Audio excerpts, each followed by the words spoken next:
What's in your brew? What's in your brew? Tuesday's tea. What's in your brew? Tuesday's tea. Tuesday's tea. Tuesday's tea. Welcome to the sanctuary. Grand Rising, Grand Rising. Good afternoon to everybody coming in. Welcome to the sanctuary. I think I said it. Yes. Welcome to the sanctuary. Hello to everybody coming in. Hello to everybody coming in, and welcome to Tuesday's Tea. We're going to give a few more minutes to allow people to come in, and we are waiting for our special guest as well, Big Mama Mia, who will be joining us on this episode of Tuesday's Tea. Jam out with us to our theme song. Hello to everybody coming in. Jam out with us to our theme song. Our official for success. Our official theme song. Hey, Grace. For Tuesday's Tea, written by Jazzy the Music Geek. Hey, Chef Vincent. Hi, Chef Vincent. Oh, we were literally just talking about you, sir. I really just spoke you up. Okay, you gotta send us a message, please, because we've already relocated to Arizona, but yeah, we gotta reach out. We gotta reach out. We miss you, Chef Vincent. It's Big Mama Mia. Hi, Big Mama Mia. Our special guest is in the room. Wow. Chef Vincent. Tuesday's tea. Tuesday's tea. Yes. Hello to everybody coming. Welcome to the sanctuary. Welcome to the sanctuary. To the sanctuary. Welcome to the sanctuary. Tuesday's tea. Welcome to Tuesday's Tea, everybody. I just sent our special. There she is. Hey. Hi, family. Hello, my love. Give me 1 second. Let me go find somewhere for her to play, and I'll be right back. It's okay. Want to say hi? I'm going to fade us out. Hello. How are you? Wait. People just saying, are you friends about to call you? She's fine. You're fine. Hello, Really everybody coming in. See if I can adjust us a little bit. Hello, beautiful. How are you? Being a baby. Oh, baby. Welcome to Tuesday's Tea, everybody. I want to thank everybody for joining us today on Tuesday's Tea. My name is Rumunera Holland Bay, and this is Tuesday's Tea. We never ever get a chance to officially welcome you guys to Tuesday's Tea because we always jump right into the topic. But I want to welcome everybody to Tuesday's Tea. I thank y'all for joining us here on this beautiful Tuesday. We have a phenomenal topic that we're going to be delving into. I don't have the official topic in front of me, so please forgive me. But today we are going to be delving into queer parenting and what that looks like within our community. And we're also going to be talking about breaking generational pathologies that exist within our community, especially as it relates to our LGBTQ counterparts, which we don't delve into very often on this channel. But as you guys can see, me and Akila are considered, to some of you, a same-sex couple. And so I'm super, super excited to jump into this topic today. Today we have my beautiful, beautiful, beautiful sister. We're giving her a chance to adjust. Okay. Let me get it together, y'all. I'm coming. You are totally fine, my love. As you guys can see, she had her beautiful daughter with her, and so she's getting her baby settled and getting herself settled. But we want to officially welcome each and every one of you to this week's episode 13 of Tuesday's Tea. We missed last week because myself and Akila have been getting over what some will call a cold. Okay, so we have been healing, and so last week's episode of Tuesday's Tea was canceled. But this week I'm so excited because we have one of our beautiful sisters, Big Mama Mia, who is also the founder, okay, and operator of, how do you say your name, because I don't want to mess it up, your LGBTQ. Oh, so don't worry, the name is changing, but right now, if you're ever looking for it, it's Black LGBTQ Moms. Black LGBTQ Moms. Yeah. And this phenomenal sister has seriously been challenging. If any of you guys personally follow her on her page, Big Mama Mia, if you do not, please take a moment to stop, go to her page and press follow. But this sister right here has truly been challenging the way in which we parent, and really challenging us to break stereotypical pathologies that exist within our communities, not only within the LGBTQ community, but also within the Black community. Okay, many of you guys know, myself and Akila, we don't subscribe to the name Black community, but for the sake of today's topic, that's how we're going to be identifying. And so I'm super excited to have her on today because I really want to delve into these topics and really begin to find commonality and ways in which we can begin to build the gap as it relates to how we parent, whether you are a same-sex couple or whether you are a heterosexual couple. It's absolutely time and has been time for us to put down our swords as it relates to how we live our lives. Mind your business. I'm going to say that straight off the bat, mind your business. And if you know that if you decided to come over to join us on today's Tuesday's Tea topic and you have a lot of prejudice in your heart, shut your mouth, okay?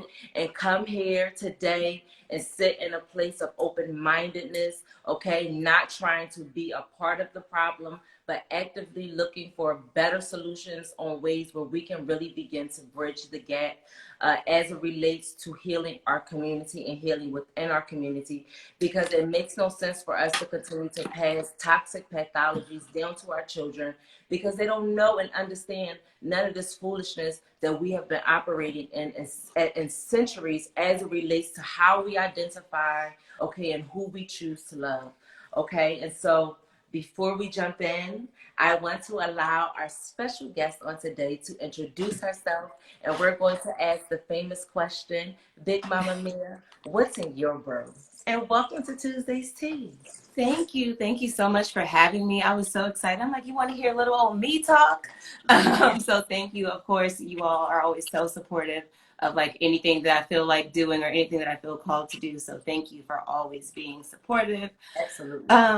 My brew today is beer. So brew. I need it. I need it. I had a long work day outside of the community building and running the platform and all of that. I have 2 jobs. And of course I'm a mom. So the days do not stop here. And it helps me to relax and unwind and just feel like that's my closing to the day, or at least the work part of the day. Yes. And how was your day today? My day actually was not so bad. Today I gave myself some grace. Yes. Nova had a really hard day. Well, not hard. She had a really rough morning. Her listening ears were not the greatest this morning. And she just was really a lot of big emotions this morning. So I had to take a step back and just say I could be on my laptop working right now, or I could tend to what it feels like she needs today. Yeah. So I just chose to do that. And then after all of that and the crying and the screaming and the talking, then I was like, I need a nap. So I said no to one of my meetings and took a nap. And then I got up and finished some of the last stuff that I had to do. And now I'm here. And so I'm just grateful to be in a position to actually do that, because not everyone can just check out when they feel like it. So I can acknowledge my privilege there, but I'm grateful to be able to do that. Awesome. And Akila, what is in your brew and how is it helping you? How has it been helping you? It is like it's basically a shot of orange juice and a couple of tinctures. So I'm still getting over this cold or whatever this is that I have. So I have our elderberry echinacea tincture as well as our elecampane root tincture, which is for like I have that. luggage. So I have those, and I have that inside of my inside of just some orange juice, like some fresh orange juice. So that's it. That's all I'm having right now. Yeah, that's what we're both sipping on as we're still healing. Trying our to continue bodies. to boost my immune system and stuff like that. So yes, and elecampane is very good for whooping cough, or just lung infections or any type of foolishness happening within the lungs. Our elecampane root tincture mixed with orange juice, which is providing you all that good vitamin C. Is really phenomenal for anybody out there who is dealing with any type of cold, because as a child, that's all that's passing is cold, okay? And so if you are battling this flu season, we encourage you to pick up one of our tinctures over at www.hollandspices.com and mix it with some orange juice. And I promise you, within a week or two, you're going to be feeling phenomenal, okay? Yeah. And so, Big Mama Mia, Yes. why is today's topic so close to your heart, and how did you really get started and focused in healing as it relates to our children, as it relates to queer parenting? How did you get started, and why is this so important? Well, it's important to me because it is my experience. It's my lived experience, raising family in a same-sex couple and raising families in queer couples. And I know that when I was looking for resources, when I was looking for people to connect with, and just ask what felt like silly questions, or just like be hanging out with a family that looks like mine, I couldn't find that. I had a lot of terrible experiences with healthcare providers that just made me feel uncomfortable and like, let's just get this over with, where it's supposed to be like a joyous time for you. I didn't get to experience that because like not little stuff, but little things that they say and do and how they treat you will throw you off. And that can, like, there's only so many appointments that you can go to, so you don't really get that time or that space back. And you can really carry that with you. If you are carrying, you can carry that with you through your pregnancy. And if you're blending of families, that's your intro to parenthood. And you can carry that with you through the initial like part of your journey. And that can be really heavy, and it can be really discouraging, and it can feel really alone. You can feel really alone. So that's why I started this journey, to just help. It started with just trying to connect with other families that look like mine. And then just get, if I do ever want to carry again, like, where should I go? Who should I talk to? Who has been through this experience? What does it feel like? And then I just watched that community grow. I saw, like, we have in our Facebook community almost 3,000 members now. Wow. It's insane, and it's not just for those moms who have carried, or even moms that go by mom. You can go by anything. If you're caring for a child, then you belong in our space. If you are a queer person, or a Black, or someone who identifies as Black or can identify as Black. Yes. So how often, and we have a set of questions here.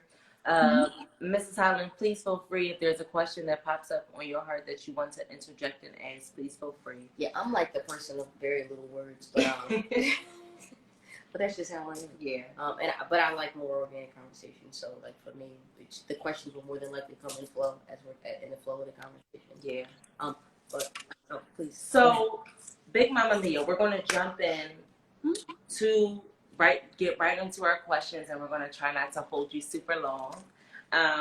One of the questions that I want to ask straight out of the bag is, how, as queer parenting, what is the best way would you find it responsible to respond to prejudice as queer parenting, going through the process? What is the best way, or what are some things that you could say, that will come up as queer parentings, or same-sex parents who are just getting started on this journey of wanting to parent? What are some prejudices that we will find ourselves coming up against, and what are some responsible responses that we, as on the other side, would be able to handle those situations when walking into them?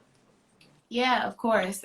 So something that I did that allows me to give you this advice is, when I felt uncomfortable, or when someone just made an assumption about my situation, or anything that made me feel like my path to family was invalid, or like my identity was not valid, or anything that just really makes you feel uncomfortable, find another provider.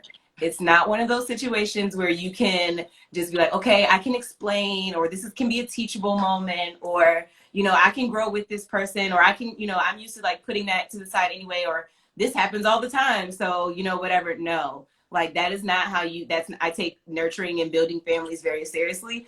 And it's not that time doesn't work for teaching others about your identity and what's acceptable and how to love and all those things. It's not the time for that. It's the time to focus on your health, the health of your kids. And so you can't be teaching and trying to help and all that stuff in that moment. You're just taking care of yourself and making sure that you feel good. So if it does not feel good, I would say remove yourself. I did not do that. I kept showing up to the same provider that made me feel uncomfortable because I felt like that was the only option, and it had like pretty good reviews and like maternal health rates for the area, which is something that you have to consider, like how many like Black babies do they birth, how many survive, how many were born by C-section, how many, all of these things. And so it's like, I hate having to pick the lesser of two evils. I wish I would have just advocated for myself more and trusted the universe to provide more, that there was somebody that could provide better care for me. And I did not do that. And I would not suggest that anyone else do that. I had an amazing doula. So that is part of the reason I think where I was able to sit with my provider a little bit more, because I knew that if in the event that I could not advocate for myself, that she could do that for me. And she was well versed in what I wanted and what I did not want. Like I said, even if I couldn't speak for myself. So have that person that can advocate for you if something happens to you, if something happens to your partner. A lot of the times I say hire the doula, not to rely on that person being your partner or whoever you're parenting with, because it can be emotional. Like if something does start happening to you, it can be really emotional, and it's tough to kind of communicate. Like even the best, like most emotionally intelligent of us all can struggle if they're seeing someone that they love and someone that they care about in pain or unresponsive or in some way that you're just not planning for. So have someone that can be objective and be outside of that is what I would. And I love suggest. that response, especially as it relates to finding the power to vocalize what it is that we want. Especially as it relates to the LGBTQ community or as it relates to the African American community. I think oftentimes we are really forced into positions where we feel like it would be better for us to stay quiet and to sit on our knees versus, you know, ruffling feathers. You know what I'm saying? Or making somebody work harder. And I think now we're really moving into a time, especially as it relates to taking our power back, where it's going to be very important for us to fearlessly speak what is on our heart and to fearlessly speak our needs, no matter who it makes uncomfortable. Because at the end of the day, if you are displaced due to trying to please someone else, you ultimately lose in the end. And then you have to then really consider what pathologies are you passing down to your children as they're watching you mute yourself in order to make another party feel comfortable. Yeah. But I also think we're past that point too. Mm-hmm. Like, I don't understand how we still continue to have some of the same conversations, which is basically where I'm at. Like, so, I mean, I get it from both sides. Like, for me, like, I'm like, okay, well, you're not working. I'm just going to go ahead and go somewhere else. Like, I'm obviously not going to sit here and waste my time, because time is money, and I don't have time to waste, right? I don't have time to waste to sit there and try to make you see. Like, I can speak up. It's not that my voice is not, it's not that there's anything wrong with my voice. There's nothing wrong with my voice at all, right? But I choose not to use my voice or my time on you. It's basically how I go about it, right? It's just people not get it. So. People that are carrying, sometimes they'll message me and they're like, well, I'm, you know, this far along, I don't care. Like, yeah. Somewhere else. It's not too late. It's not too late. I'm trying to be more, you know, emotionally intelligent and all this other stuff, and I'm just like, nope, that's not. We're gonna find somebody else. Like, that person's not working for us. Like, I'm the person to just cut it off. Like, yeah, and like there's sometimes or some, you know, instances where you may have the capacity to be that teacher, be that leader, be that bigger voice, but when you're just trying to build your family and make sure that your family is healthy, that's not the time to do that. Like, you don't have, even if you think you have the space for that, you don't have the space for anything but getting through this healthily. And you spoke about teachable moments and the appropriate times when a teachable moment presents itself, and then inappropriate times to try and create a teachable moment. How would one decipher between the two?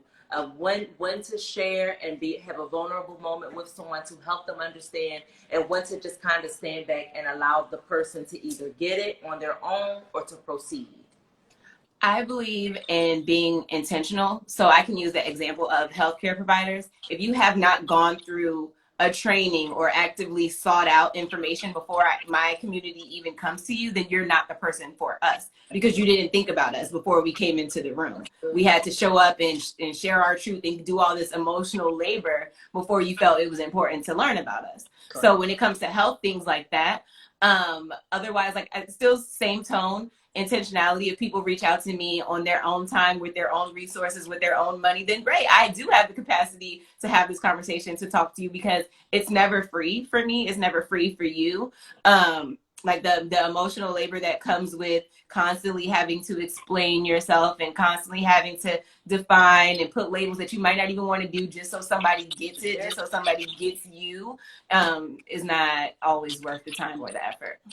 That's beautiful. I think that was a beautiful way to put it. Now, did you find, you mentioned having or finding providers that have already essentially been through or have done this before? Mm-hmm. Like, so are there like databases that, like, where do people go to actually find that? Is that where we go to your Facebook group? Do you have like a provider? Yeah, it doesn't exist yet, but the end goal for my community, well, let me back up.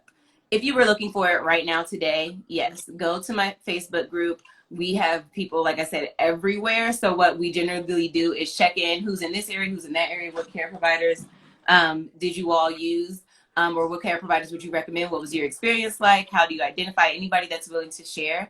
And that's just how we connect for now. But the end goal and what I'm working, sorry, the puppy. With the end goal and what I'm working on now is building exactly that database, that sort of larger platform that will connect with resources from doulas and doctors and midwives to therapists and lawyers and everyone else that you're going to need on a queer parenting journey. I love that. That's good. That's great. Now, our next question, because I think for lack of ignorance, and just maybe not knowing, I think that a lot of heterosexual couples are under the misconception that parenting is vastly different, going from a same-sex couple versus a heterosexual couple. And so my next question to you is, what does parenting look like within LGBTQ queer parenting? What does that look like? Can you walk us through a day or an experience? So I can say that, like a lot of experiences, is not singular. Like, my household is going to look different from the next household, the next household, the next household. But what I can say is, yes, it is different. Okay. I can confidently say it is different, but not in the way that they try to paint it, okay, or that they try to say. I can say that queer couples in general are much more intentional about their children being free, and about having healthy children and children that won't have to like recover from how they were parented, because we a lot of the time come from families that did not give us those same things. So because those were our experiences, we are a lot more intentional about them knowing that we're coming from a place of love, about making sure that they understand all this history that they're not getting, and just allowing them to develop as their own people. Where I feel like with a lot of the time with heterosexual couples, they see their kids as extensions of themselves, versus this is just somebody that you're here to teach and guide and let them grow into who they were already going to be, and not putting them on the path to help fulfill anything that you dream or a goal that you hadn't been able to fulfill. So I think we're able to make that distinction a little better, that they're not just extensions of us. We were intentional. A lot of time we're intentional about getting those children here, and just being, allowing them to be free people. That's beautiful. Yeah. That's actually, yeah, that's a good point. Yeah. I mean, because I'm just like, no, it doesn't look different. I mean, it always throws them off, and I'm like, well, yeah, it is different, actually. Yes, you're right. But I get that side as well. I mean, absolutely. You definitely would want your child to be more open-minded, more free. less restrictive. You know what I mean? Obviously, we all. I mean, and then there are also the experiences where like a parent can have like internalized hatred or internalized like And that was my next question. What homophobia and like psychology? self-loathing, and it can Yes. it can show up or project in their kids or in their parenting a completely different way, and now they're a lot more shut down and they don't want the kid that's the boy that's feminine, or they don't want the girl that's too much of a tomboy, or they don't, you know, they want to keep up gender roles and things like that in their relationship and their families because they're pining to be accepted more, and they're pining to be feel more valid and feel more normal. And so it can kind of recreate the cycle of harm for their kids because now they're doing the same thing that their parents did, but it doesn't feel the same for them because they think that they're just protecting or trying to save them, and that's not what's actually happening. So do you think before someone who identifies themselves as queer decides to go down the route of parenting, that they should make sure that they heal all of that trauma from previous so they don't pass it on to that child? Like, I is think that something that they should do to make sure they basically prepare themselves to be that parent that's, you know what I mean? Yeah, I think that healing is a journey. Like, it's not, there's not just a finish line. If there is, then damn, I'm not there yet. But like, but I think that there is a point that you need to be able to at least self-identify where you may struggle, because all parenting is going to do is unearth all those areas that were hurt by your parents, your grandparents, your caregivers, whoever they might be, is going to bring, or a past relationship is going to bring up all of those things. Because you're facing it where you get to help a child learn how to make decisions, help them learn how to handle emotions, help them learn all those things from the jump. And so if you did not learn how to handle those things right, if you struggle in that area, then it's definitely going to show up in your parenting. So yes, I think that like many relationships and like many journeys in life, you should do the best that you can to get to a point where you're ready. There's still going to be shit that you're not ready for, because there is no matter how many books for this, there is no book for this. But I do think that there's ways to like be intentional about making sure that you are just a little bit more prepared, a little bit more comfortable with what you're going to face and what the possibilities are out there. That's why I do offer like coaching services for people that are just trying to conceive, and people that have already started blending their families, and people that may already have a baby, because these are things that like you need someone to talk it through. You need someone who's either been through it or understands, or that can offer you resources and healthy ways to get through it, because it's not, for a lot of us, it doesn't come natural. I tell people all the time, I did not grow up with my mom. I was raised by my grandmother and aunts, and like many other Black girls, by everybody else. And so to me, I used to struggle because I didn't feel like being a mom would come natural to me. So some days, even just having a whole platform built on mommy stuff is just wild to me, because I'm like, I didn't even think that I would be able to do this, because I didn't feel like I had a clear example when I had examples everywhere. So it may not feel like it comes natural to you, or you may not feel like, because I didn't have a normal family, or because like my relationship with my mom isn't the greatest, you can still do this, you can still be successful. Yeah. And you're building that group now to where there's mommies everywhere, right? Exactly. If you didn't have mom, or you didn't have that example, you now have the platform for anybody to. And it's even better because that mother, if she was around, may not have understood what you were going through anyway, right? So to now have that, you know, all these mommies, but mommies that are also like you, to where they can understand it. So yeah. I also love that you even touched on, just briefly, on if you didn't come from the best, you know, parenting environment growing up, having, you know, apprehensions about becoming a mother. I've shared that with Akila. My biological mother was an addict. And I still grew up in a beautiful, loving 2-parent household and all of that good stuff. And at the same time, there were so many fears that were around me not wanting to have children, because I didn't want to become my mother, my biological mother.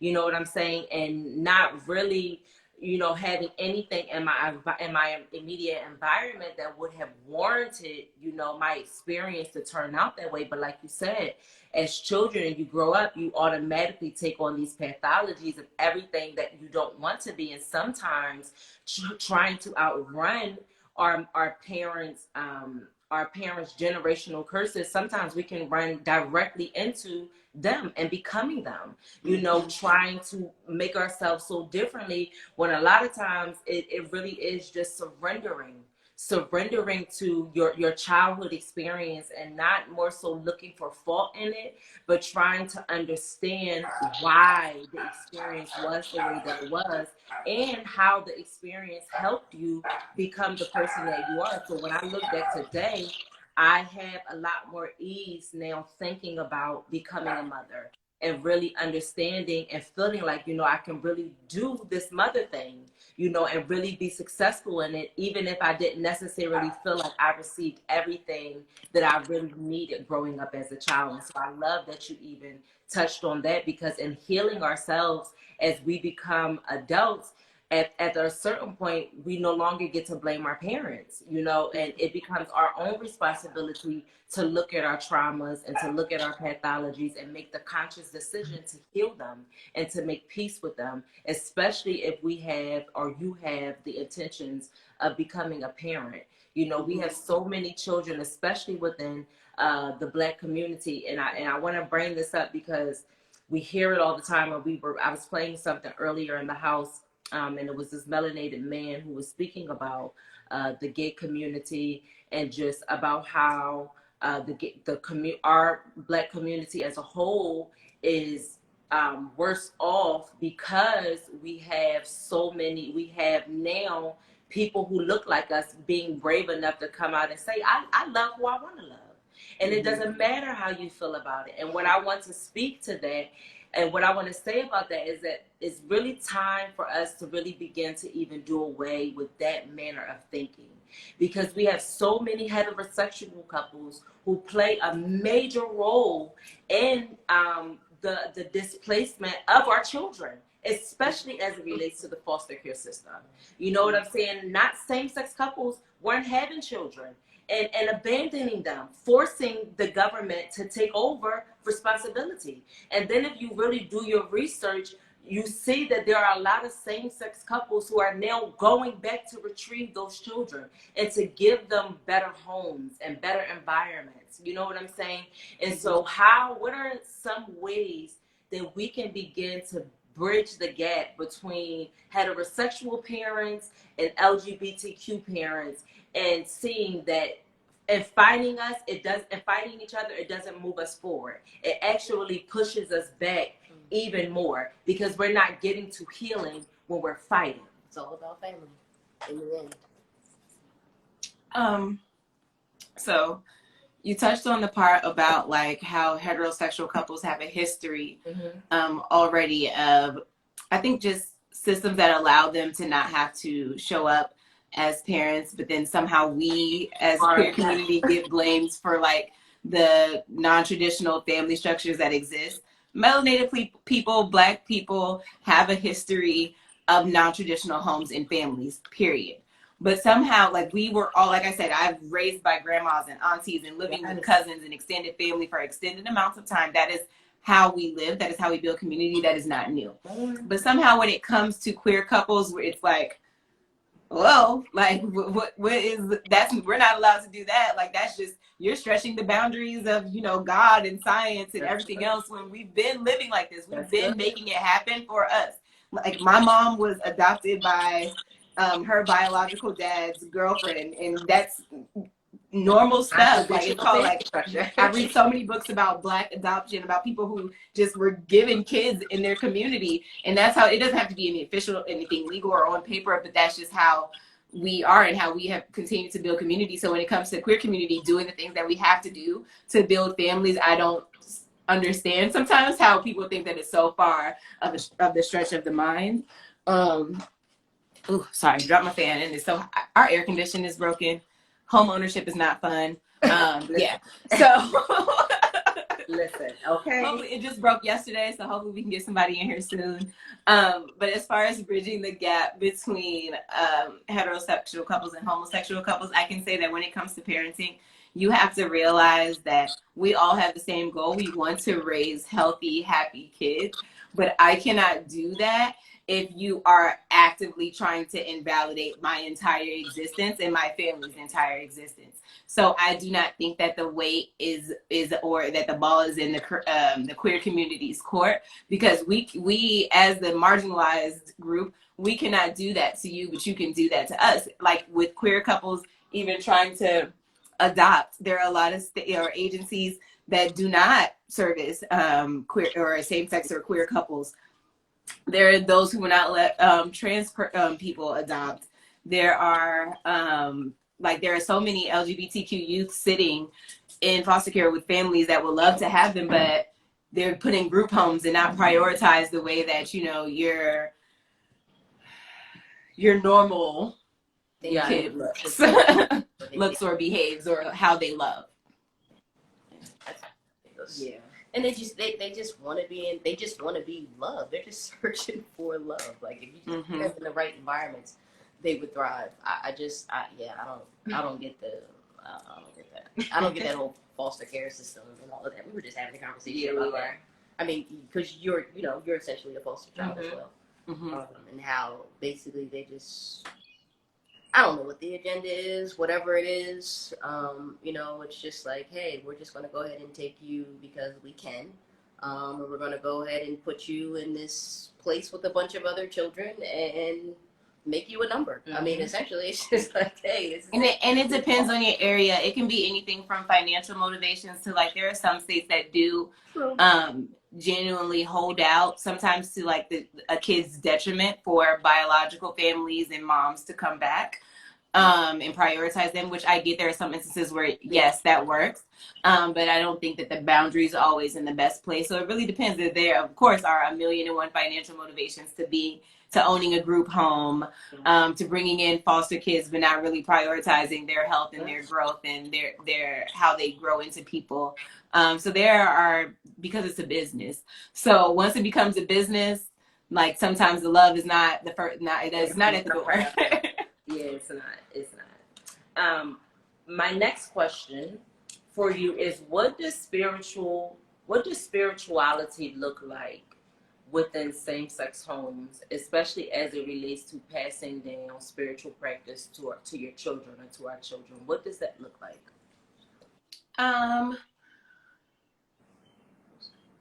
I think, like in my home, I'll speak for my home first. It's like feeding ourselves. Like there are things that we have to do to nurture and take care of ourselves. We got to eat, we got to bathe, drink water, all those things. But we also have to cater to this and nourish this other part of us and these other people that help to bring us to.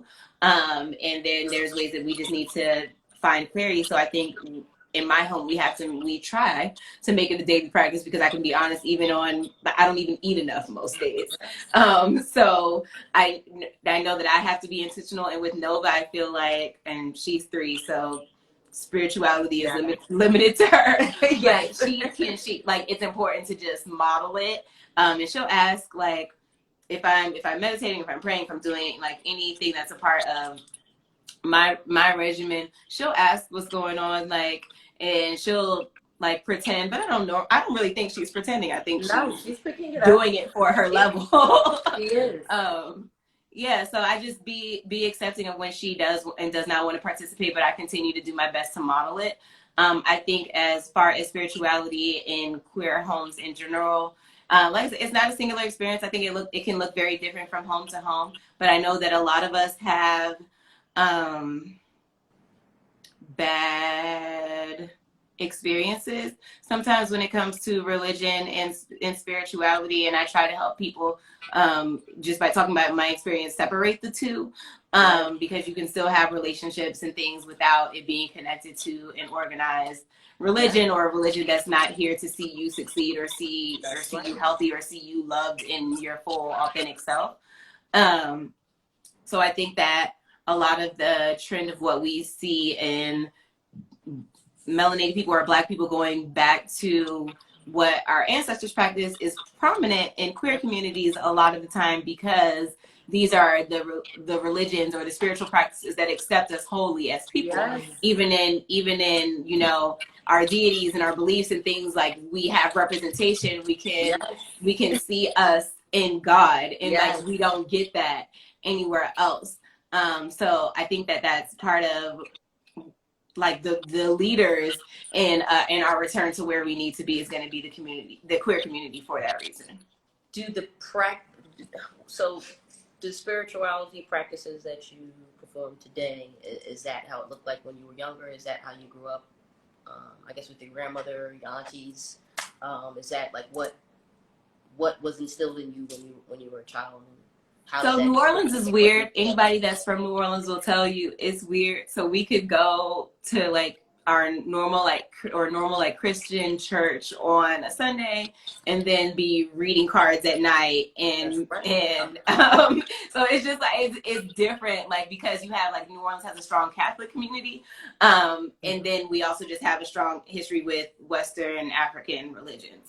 So I spent a lot of time. Well, my grandmother was a Christian. She went to a Seventh-day Adventist church. It was like I had a lot of different things going on, but I always felt like the part that we didn't really talk about, but we knew our family did, was like the part that attracted me the most.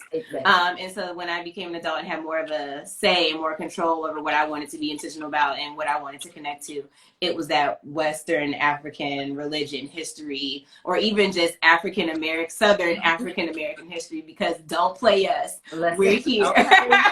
Okay. And what it's not just the Caribbean, it's not just Western Africa, like African American religion, Southern specifically, is the thing. We have a lot of our own traditions, and I think that that's what I lean heavily into now.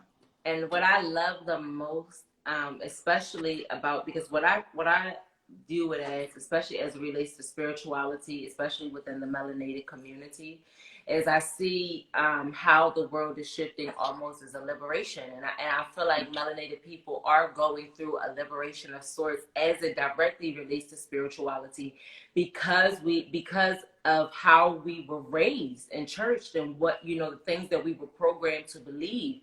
And, because I grew up in church, and not just like on holidays, like that, my roots are in church. I was in church every day. Okay. It was foreign to not be in church. Right. And so when I actually came outside of church and really started to find what God looked like to me, you understand what I'm saying? And almost feeling some sort of a struggle between how I identified and how I still love the deity at the time, Jesus Christ, and to see such a, what's the word that I'm looking for? To see such a contradiction of the sorts. You know what I'm saying? Because I grew up in church, knowing you didn't really engage with gay people. You know what I'm saying? You didn't, go around and hang with gay people because it was sinful, and so when coming up in church, when the family that I grew up around even suspected, at the time that I was even dealing with a woman,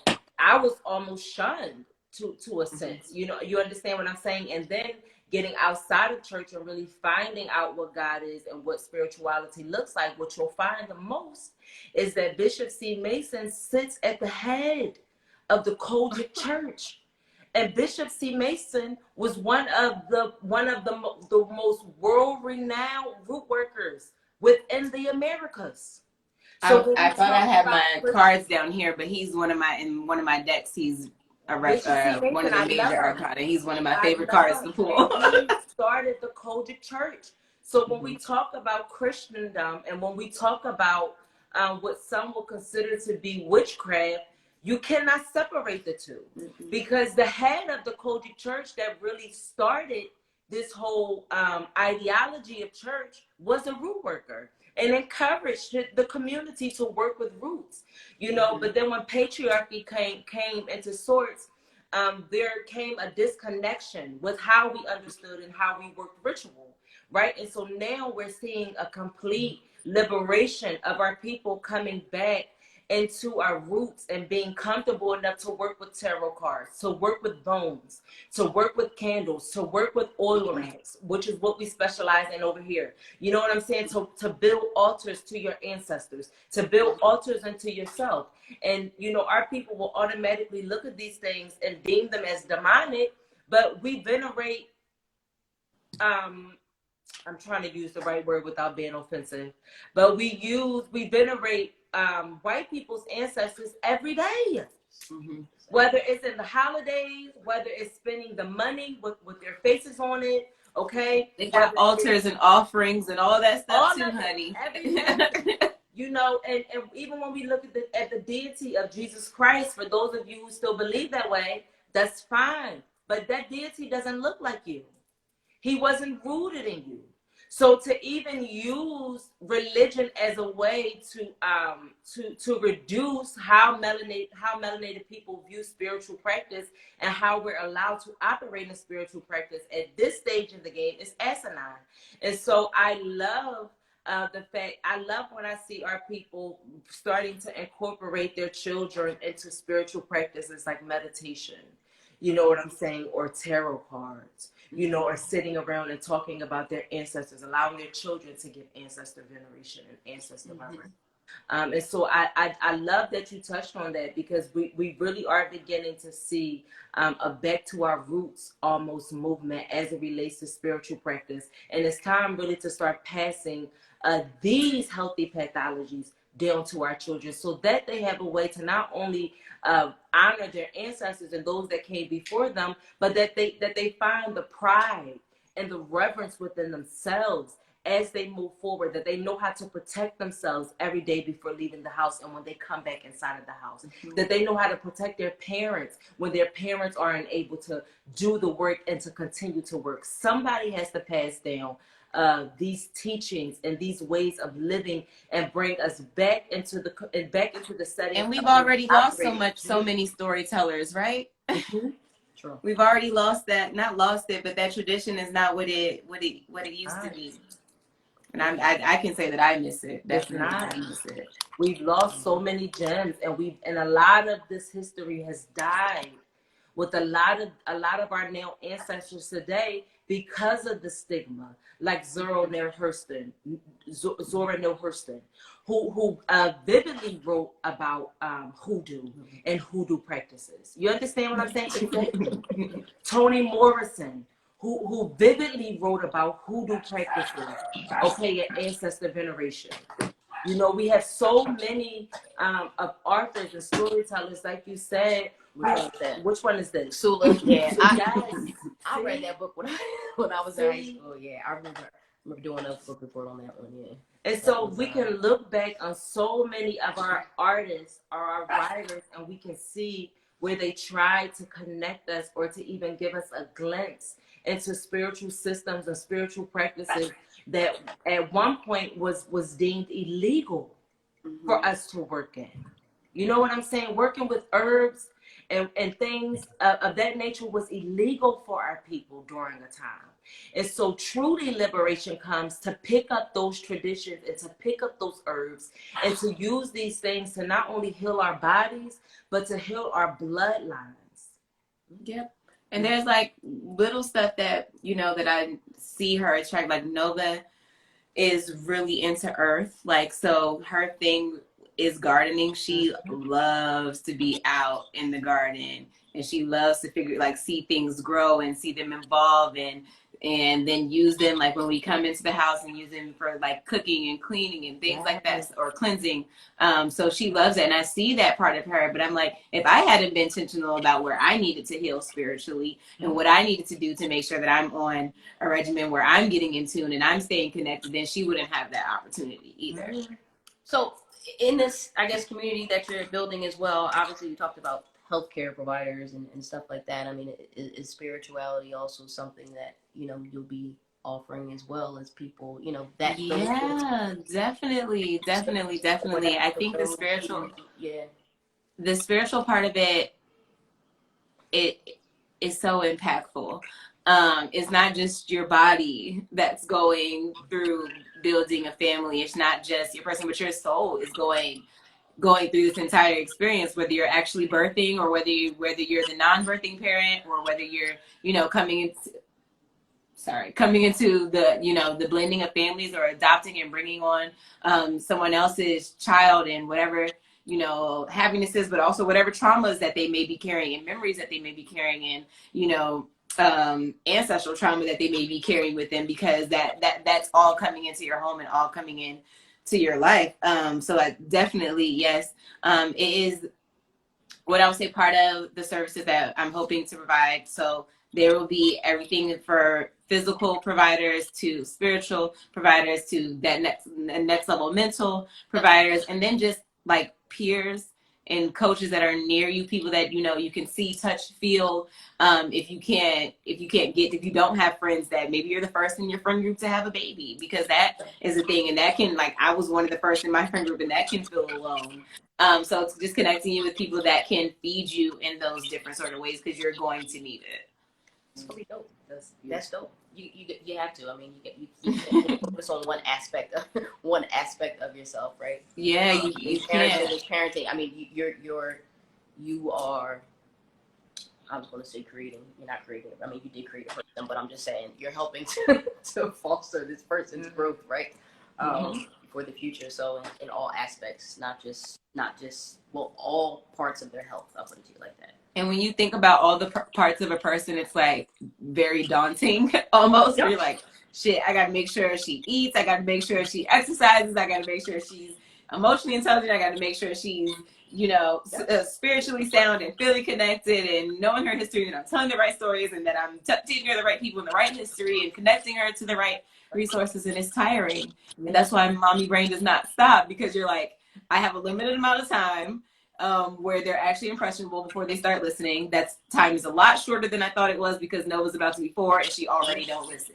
So that's why you did it in the first year. So many different parts of it. You need a community to be able to, because it's hard to be able to focus on all of them. Like, they all need attention. They all need the appropriate attention, right? So you need, like, you have to think about, like, the people when you're building, and I always say, like, be intentional about building your village beforehand, because what it takes to just nurture self is different than what it's going to take to nurture a family. So, like, even like your primary care providers that you're going to, what do they teach? What do they believe? What do they think? Because they're going to make comments to your children. They're going to talk to your children. They're going to talk to your families. Like, I've had, you know, doctors say, like, bringing in for when Nova she wasn't really not feeling good, but when she's learning to talk, I couldn't really understand what was wrong or if anything was wrong with this. Was just normal development.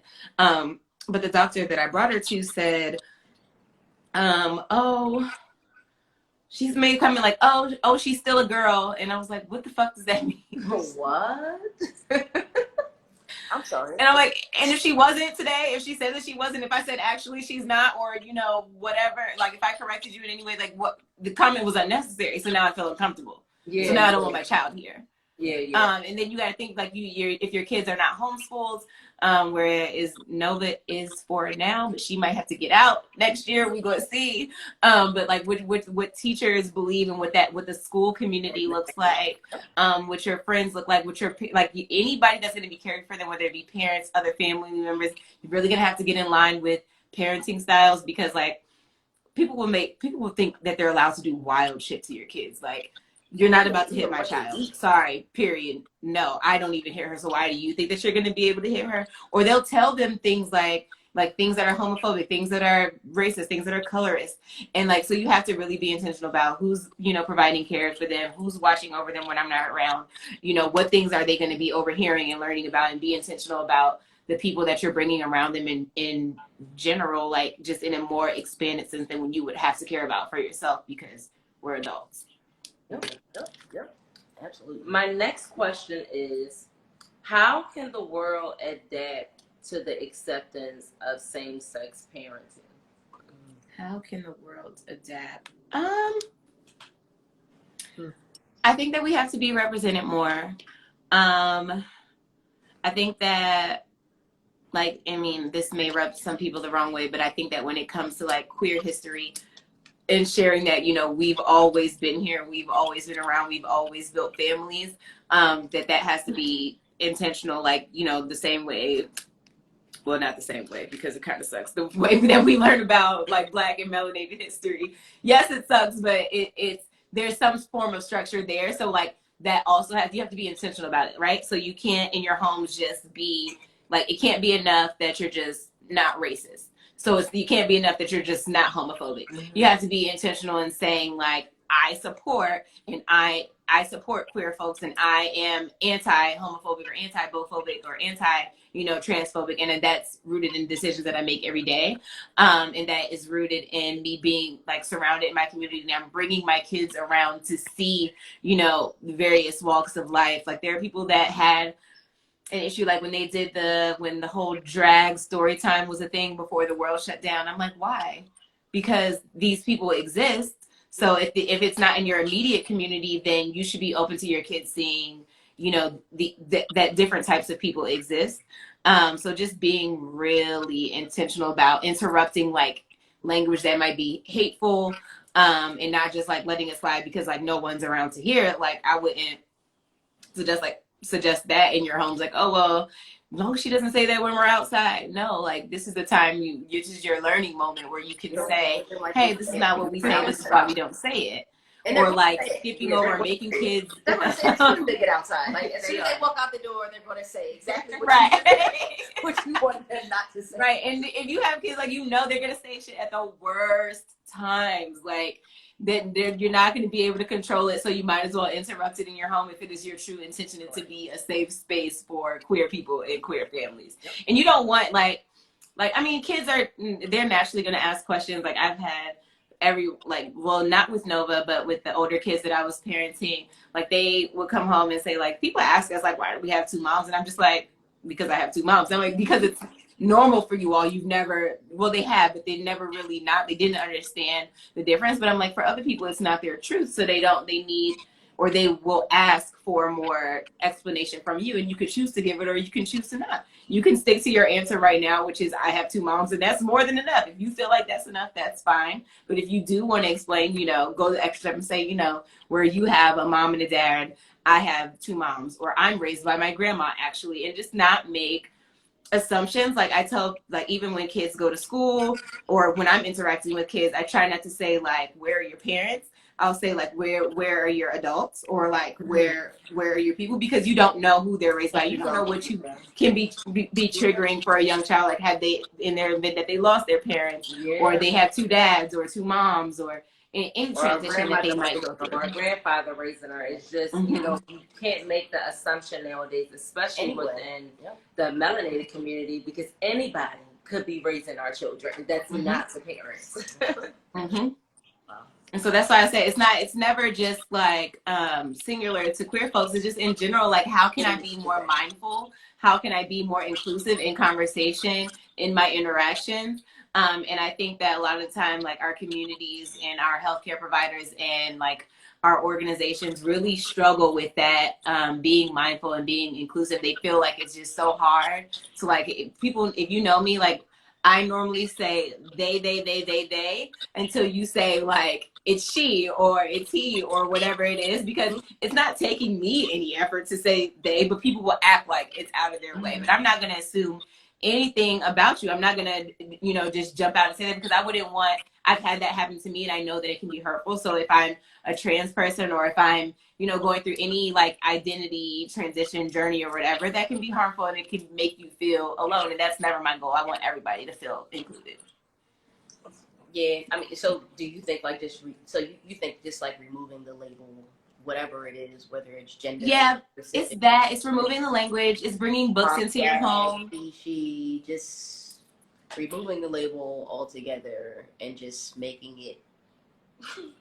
Yeah, you have to be two. You have to be one or two types of people. You have to be like me, who's gonna like they you to death, or you can just be the person that's like, can I just know your pronouns or how you identify? Are you comfortable sharing that level of information with me? And I've done that. And normally for me, it depends on like who I'm talking to or my audience. A lot of times at work, I just say they, and then like my boss will catch on and she'll say they, and I'm like, because you assume that she knows how I am. I'm like, you assumed before you even knew this person by how they looked or by what their name was, and you don't know. You're not sure. I get heat. And I'm like, She does. I'm like, Yep. nah, I'm she. I don't nope. I'm she. I've always been she, and I'm fine with she. I mean, maybe they feel that because I look a certain way at certain times, and even more so since I've cut my hair. It's just like, well, no, it was the same way. It didn't really matter. It didn't matter how it was, whether my dress People was hold long or on my to hair was and short. femininity so It hard. didn't matter. But I'm like, do I really present that? Do I really present that masculine? Because to me, I'm comfortable with who I am, and I've always known who it was that I am. That I am a woman. That you're not loves trying other to women, be. and I wasn't ever trying to be anybody else except for who I am. Even though to you it looks like I present a certain way, but that's more of your programming than mine, right? Like, just because my clothes look like this does not mean that I want to be he. Like, no, I just really like these clothes, right? You know what I'm saying? But I also wear panties and I wear a bra, like, you know what I'm saying? Like, that's because I feel like I'm a woman, a woman at the end of the day. You know what I'm saying? So yeah, I mean, I prefer just to don't label me. Just call me by my name, and then Call me by my name. I mean, no even Nova, I will say Nova corrects me. Like, I'll say she, like the other night, and she's good at just like trying to deter from. Sorry, she's good from trying to deter from whatever I actually want her to do. So the other night, I was probably asking her to put on her pajamas for like the 18th time, and she said, I said, girl, can you please just put on your pajamas? And she said, well, I'm not a girl or a boy. I'm just your Nova. And I'm like, that's fine, but put on your pajamas. And she corrects me. I'm like, well, you're my daughter. And she's like, no, I'm your Nova. And I'm like, at 3, she doesn't really understand like adjectives and things like that. But like, if you just want me to call you Nova for now, then I can do exactly that, and I'm okay with that. That's where So, that's the conversation we've been having, because I'm all about like me. Like right now, I'm ready to push the no gender labels at all. Just call me by my name. Like, nah, seriously, don't give me he, she. Just call the person by their name, like, because that's who they are. Like, because otherwise, everything else is an assumption. Anything else is you basically imparting your thoughts and your emotions on that person. Just call them by their name. And my question is, because some people will hear what you said as it relates to Nova and her response back to you that she's neither boy nor girl, and will make the assumption that you programmed her to think that way and to be that way. And so my question to you is, did you give her that understanding, or did she organically come to that understanding on her own? I will say it's definitely organic, because Nova just likes her name. She really likes her name, which is really special to me, because I'm a writer, so I was writing some poetry while I was pregnant. I was really struggling with picking a name, and it came to me in a poem, and so it really resonates that she likes her name. So she does just like that. But also, no, I didn't program her to think any sort of thing. If anything, like, I mistakenly or just assumedly call her she all the time, because in my interactions and knowing her, she is associated with those who are feminine, and so Nova is a very feminine person. Like, not even like more than me. Like, I thought that I was gonna, this was my own thing that I had to heal, but I thought that I was going to raise this androgynous person who was just so open and so neutral and blah, blah, blah. And I did not get that.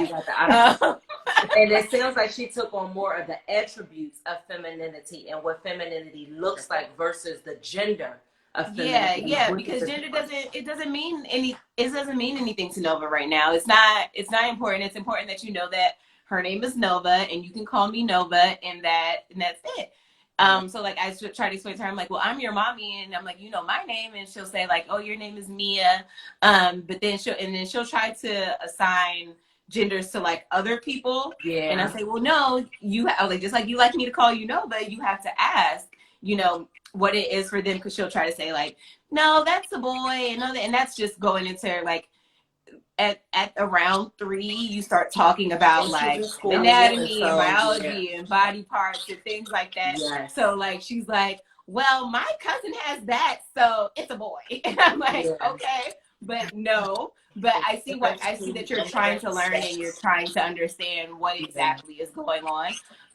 And so there are levels. At her age, I teach her the right name for her body parts, and I teach her and we start there, and she like sees me and sees herself, and like we try to just be free about like how that's presented and not make it taboo or not make it weird, even though I'm like, please stop touching my boobs, like I would wish you would leave me alone. But that's just how kids are. So I don't try to I'm intentional about teaching her things that she needs for safety and teaching her things that she knows is going to need to get to know her body.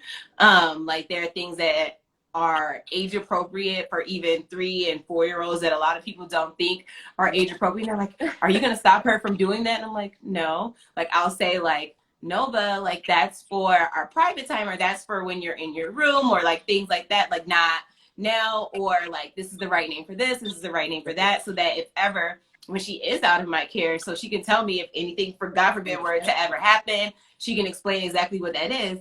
Like your daughter or your child is not going to be able to do that if they're walking around calling things by nicknames, or if they feel weird, or they feel like they can't talk to anybody about it. It's just at that point it's not safe. But that's where you also know the person's not technically comfortable with having that conversation. Yeah. If you can't call it by the name, then there's something wrong. And there are full-grown adults that are just like, and I don't know that it's for them, it's that they can't say it, but they feel weird talking to kids about it, or like it's gonna make kids more curious, or make kids do stuff, but the kids was already gonna do it. It was what you were gonna teach them about it. Like there was nothing that you needed to do to spark their curiosity that was already going to happen. And I've worked with children. I taught for a number of years in the Philadelphia school system, and then for about 2 more years in Jersey.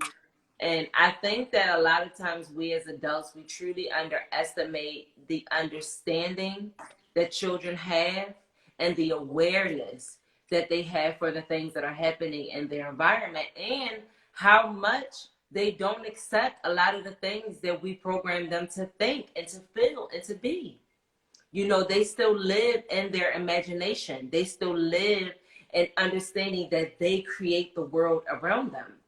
And you know what I'm saying? And as adults, many of the times we can come and interrupt that and interrupt that understanding, forcing them to be and to fit into certain boxes because we were forced to fit and to sit in certain boxes. And I think a lot of the uncomfortability with speaking about the body parts, especially as it relates to the melanated community, because I know I didn't grow up with my parents speaking to us about sex or speaking to us about body parts and understanding, you know, that sex is okay, or that masturbation is okay, or that children touch themselves when they get around. Oh, that's my favorite subject, kids and masturbation. Yes. But that's another conversation. Normal. But it is my favorite topic. It's so normal, and it happens. Children actually begin to explore their sexuality, and not in a way that we as adults try to make it perverse.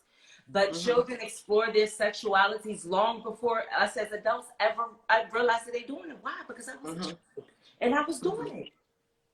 I was doing it with my girlfriends. I always say, like, when I have this conversation with people, like, you don't ever want for your child to think that their pleasure is in the hands of someone else.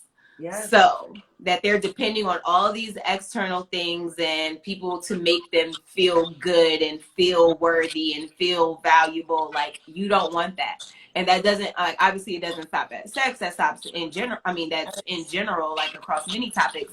But I have to tell people that even with sex, like, you have to let them know, like, you have to be able to verbalize what's a yes and a no for you, because if you're uncomfortable, but you're thinking, oh, this is just how it's supposed to be, or this is just how it normally is, then that's a gap that, you know, your parents and your caregivers should have filled. Like, no, like, if you are not feeling uncomfortable, if something is hurting you, if you do not like it, be able to voice that.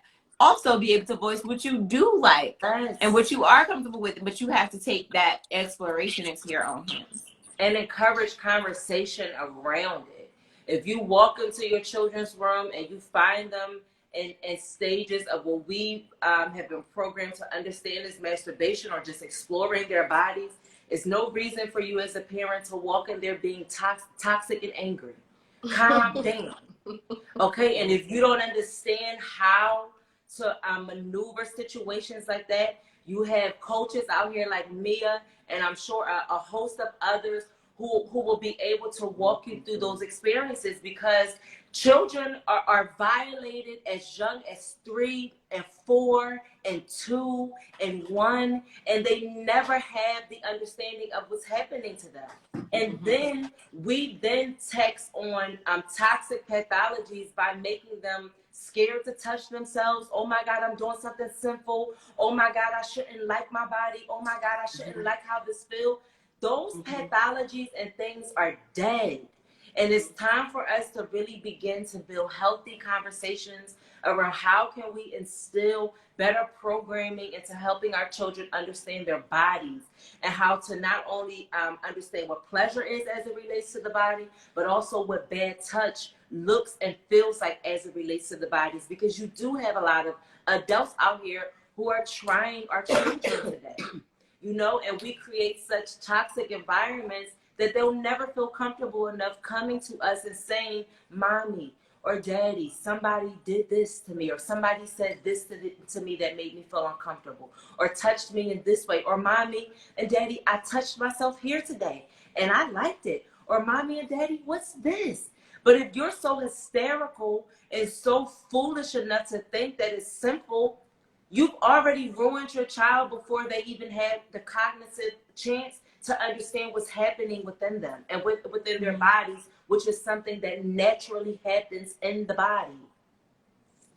Or I think, I mean, you know, or like you touched on, you're creating people that are going to be people pleasers, which is not a healthy dynamic. People that are yes men and cannot advocate for themselves and do not know how to appropriately explain how their feelings or what they're experiencing or what they want, you know, out of life, out of relationships, out of their journeys. And I always tell parents, like, I feel like people think that, like, if I didn't start this, if I wasn't this way before, like in the beginning of their childhood, like it's too late. No, it's not too late. Like, you may owe your kids a conversation to say, like, you know, I know that I've historically been this way. Yeah. I know that, like, this could have been hurtful for you. Here's where I was at, and here's what I would like to do going forward. What do you think? That. And make it genuinely a relationship with your kids.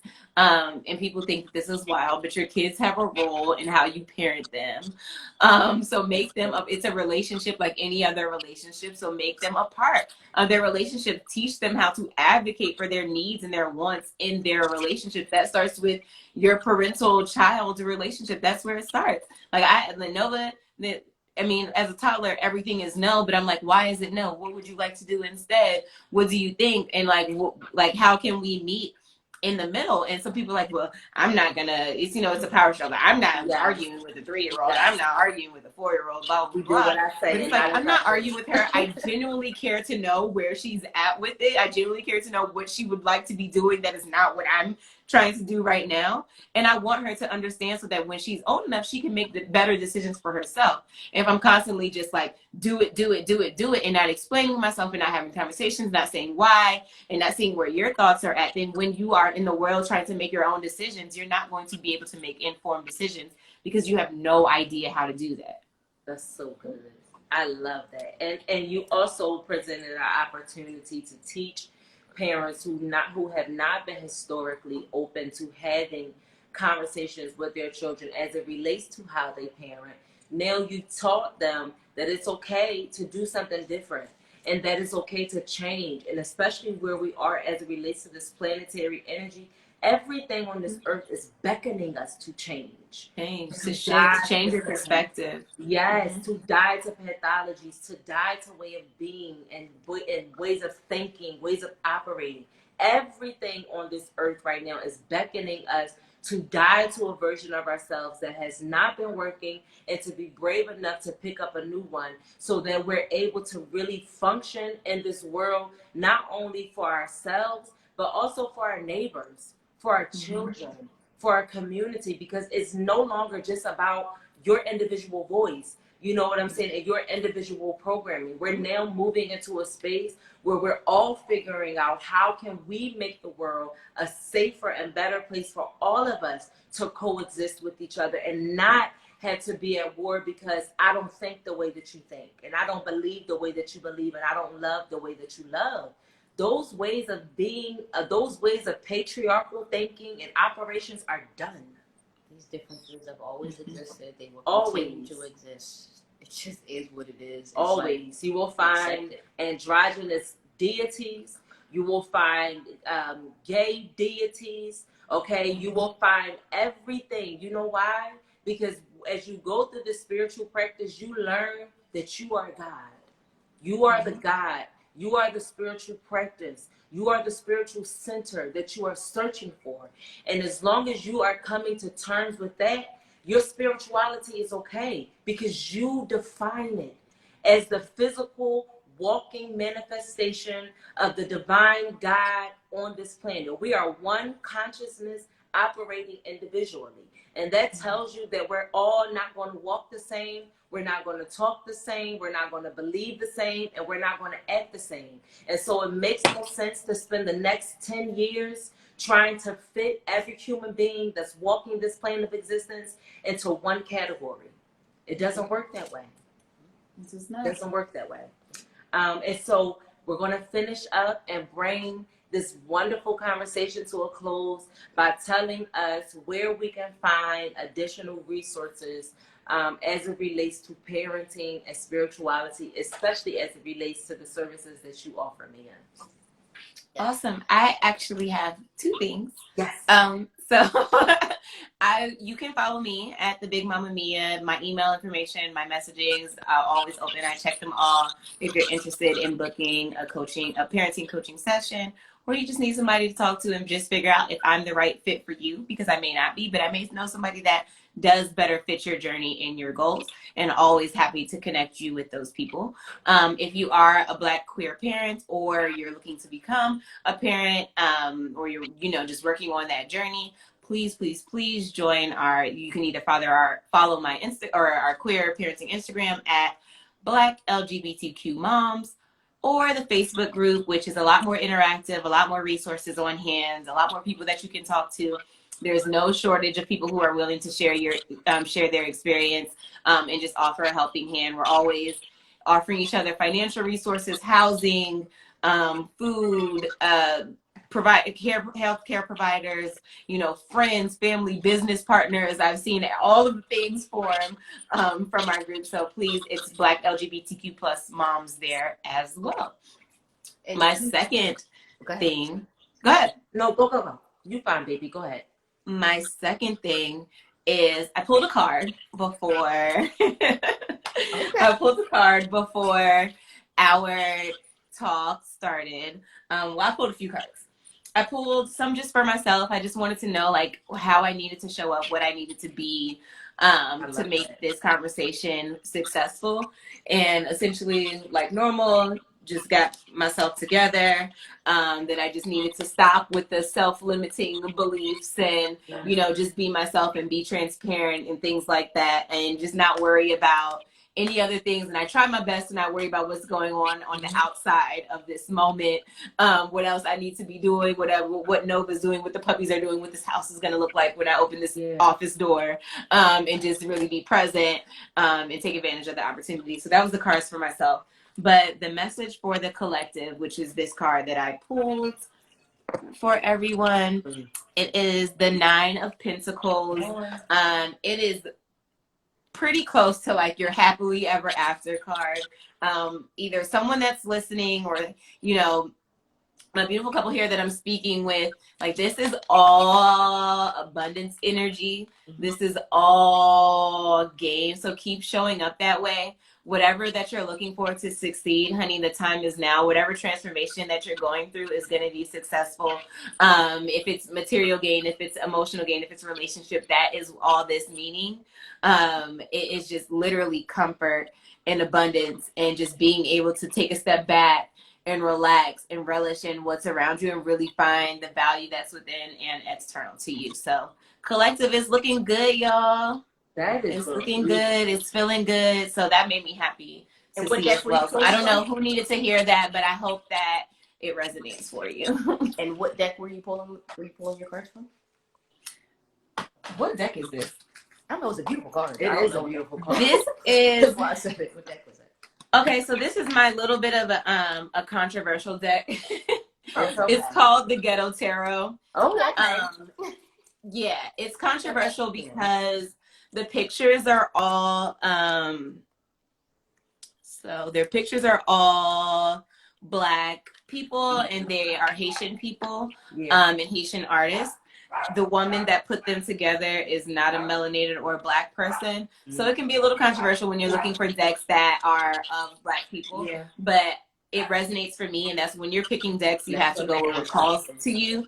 So it's one of the two decks that I use heavily. This one and then my Hoodoo Tarot deck are probably my favorite too. Yeah. So I have that it's one. the The Voodoo Tarot deck is one of my favorite decks as it's well. everything. I wish the cards were bigger, Yes. but that's really my only issue. Yes. But like I like I to pull love the big it. cards. Yes, I love it. So wait, before you go, you alluded to in the beginning. You said that's the name today, but you're going Oh. to change the name. Are you ready to share? Or you want to share that later? Want to share that later? I can share what I think that it's gonna be. I trust people with how they like where they've shown themselves to prove that they're successful in. So I do work with a team that is helping me to bring all of these platforms and brands and all this stuff to fruition. So I trust my team heavily. I submitted them a name a week ago and they didn't say no. And they said that they liked it and we're having a meeting, but I think that the name is going to be Connects. So it's KIN and KINX. And so that's literally just home for like your Black melanated queer family and resources, because I'm hoping to connect us with resources and connect us to each other. So that is the story behind Connects, which is what I think that the name is going to be. I love that. We should definitely connect. Yes. Absolutely. I love Yeah. connecting in a lot of ways. I know there's some things that I'm trying to transition to my full-time job, or I'm like an IT director essentially, right? So that's like my full-time job. So I'm trying to transition away from that. So we should connect. Yeah. We should definitely connect. I'm here. Text me, send me email, write me, whatever works. One thing that I didn't get to touch on is that our group, I have a special place in my heart for those of us that are raising queer kids as well and queer youth. I felt like a lot of my experience with parenting groups also was that it was not very affirming of those who were wanting to be, or create healthy environments for our queer kids. So our space is dedicated to that as well. Those of us that are Black parents that are raising queer kids as well, because it's a completely different experience. You can be a queer parent raising a queer kid, or you could be a non-queer parent that is raising a queer kid, and you just want to provide the best environment. And it's important for them to see community that looks like theirs and strong families and success that looks like theirs too. So if that is your ministry as well, please reach out. And because it's not your personal experience, so it's to be able so it makes it a lot harder. Yep. Absolutely. And I love that we close this with that tarot card pull, because I know that it was for somebody, and I know that it absolutely resonates with us as well, given all that we are building and creating over here on Art, and knowing that it's going to be successful, knowing that it's going to be abundant. And for those of you who are in spaces of creating and recreating, dying to some things and building again, allow the card pull that Mia gave us for the collective to be the encouragement for you to keep going, and apply this card pull also to your parenting styles, okay? And to how you can walk away from this conversation having more of an abundant understanding of how to work with and to deal with parents who are parenting queer children, or just Black queer families who are not parenting queer children, but they're raising and moving into spaces where they want to start to build families and create families. Let's really start creating abundant, safe spaces for the communities that are often left out of bonding stages and that are often left out of our communities as we move forward. And so I just want to truly thank you, Mia, for joining us on today's episode of Tuesday. Thank you for inviting me. It was a pleasure. This was so special. I can't wait for us to do it again. Yeah, I absolutely want to do it again because I want to bring you on. Yes, I want to bring you on for your spiritual giftings now, and I really want to delve more into your spiritual practices, and I really want you to come and maybe we can do like a tarot dual session one day, which I love doing, and I love doing that too. And I think that would be really. I'm always like, you got that too. That was listen, exactly. I'm like still always in. So we can do it. I think that you're a phenomenal reader. I want to seriously encourage you in your new venture of delving into your spiritual practice, of pulling cards for people. And like I shared with you in your DM, that there are going to be people who will only be able to receive what you have to offer as you move into the space of spiritual practice. And I want you to be encouraged, and I want you to stay committed and moving forward in your tarot pulls and in your tarot readings, because it's seriously helping us. Even if the people never come to you and tell you, I want you to know that it's making a difference. And I want you to know that we need you here in this community, because we need more authentic wombs who are becoming very intentional about healing, and not the gimmick of healing, but truly the authenticity of healing our community. And so I'm so grateful to have had you today. We are so grateful to have had you on today's episode of Tuesday. Thank you again. I cannot say it enough. Enlightened our audience, and you gave us a mouthful and a ton of information to walk away with today. And I even learned so much for myself as well. And so I thank you for educating me as well, because we're in the community, but we're not in the community in that way. But we've also started having conversations about children. Yeah, we have. Yes. And so it's nice to know that there's a community out there that'll be able to provide the resources, specifically the types of resources that we're looking for our child. Yes. You know, if we do decide that that's something that we're going to do. Yeah. I have a son who's 25 years old. You know what I mean? So he's old. You know what I'm saying? I would essentially be starting over again, but I would, you know, if I'm going to start over again, it would definitely be different, because I'm a totally different person. Obviously, I was 15. I was a lot younger back then. You know what I mean? I'm a totally different person who I am, right? So, you know, I would definitely want my child to make sure that they, you know, that I have the right resources to make sure that, you know, whatever their name is, because I'm not going to say he or she, whatever their name is, you know, would be able to be a whole person, you know what I mean, open for everything. Well, I'm excited for y'all to start over. Yes. Listen, we having conversations about it. So when we start talking about it, you know y'all not gonna be able to get rid of me. So you're gonna be the first person we call, because you'll navigate this space. I love it. It's new to us, and so we thank you, my love.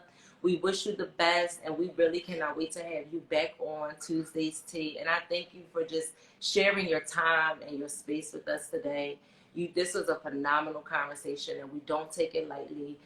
You giving your time and extending your time to us. Please expect a gift from Holland Spices for joining us today on Tuesday's Tea as a way of saying thank you.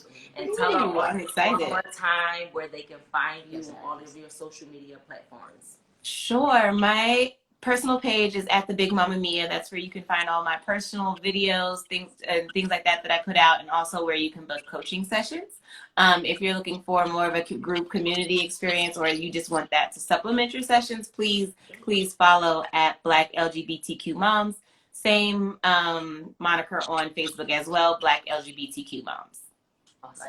And we thank each and every one of our audience members who took the time to join us on today, as we had our beautiful special guest, Big Mama Mia, on today, teaching us how to break the pathologies that exist within our LGBT community, especially as it relates to queer parenting and spirituality.